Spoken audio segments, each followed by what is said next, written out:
Physiologists of Reddit, what's the most interesting mental disorder you've encountered? 1. Medical doctor here, neurologist. Capgras delusion.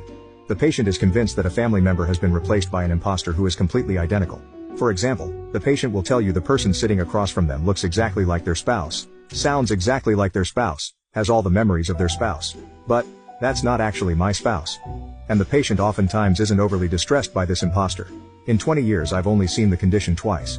2. A psychologist here. Not someone I worked with, but I did observe someone with alien hand syndrome. The patient's left hand would stroke her hair and pat her face but was not under her control. Each episode would last for about 20 minutes. Turned out the cause was a tumor. Amazingly, it didn't seem to cause her any distress. 3. I once worked with a guy whose voices were positive, like a cheer squad. So instead of, "You're useless, no one likes you," his voices said, "You look amazing today, people think you're charming and funny." It wasn't great though. He has enough insight to understand that they were as much a hallucination as if they were giving negative messages. And he felt this crushing, overwhelming pressure that he couldn't live up to the incredibly high standards of his voices. It was quite crippling for him, really.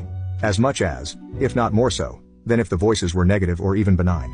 4. Hemi-neglect is a pretty interesting one. The affected person just doesn't realize that they have two halves to their body and only take care of one. Shave one side of their face, brush their hair on that side, wash themselves on that side, and the other side basically becomes dirty mountain man. 5. Medical doctor working in an inpatient psychiatric facility.